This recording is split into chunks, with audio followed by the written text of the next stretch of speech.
هو طبعا تعرض بيت الله الحرام لسيل جارف نعم. ولحريق فتأثر البنيان، نعم. فقرروا أن يرمموا البيت ويبنوه من جديد، يعني لأن كان من زمن إبراهيم عليه السلام إلى تلك الفترة لم يجدد. لم يجدد لا، أبدا. لم يجدد كما هو.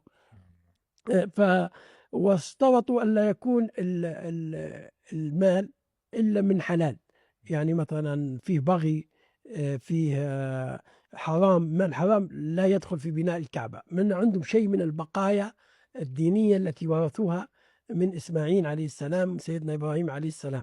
يعني كثير بعض الأخلاق الإيجابية هي من ورثة كانوا النبوة. يعرفون في الجاهلية أيضا الحلال والحرام. في أشياء يعرفونها، مثلا مواسم الحج. نعم. مواسم الحج في بقايا من مناسك سيدنا إبراهيم عليه السلام، في الصفا والطواف وتعظيم البيت. وتعظيم البيت. وهم يقولوا لا، نحن نعبد في الله، لكن هذه تقربنا زلفى إلى هذه الله الأصنام سبحانه تقربنا وتعالى، إلى الله تقربنا زلفى. زلفى. وقعوا في الشرك من هذا الجانب.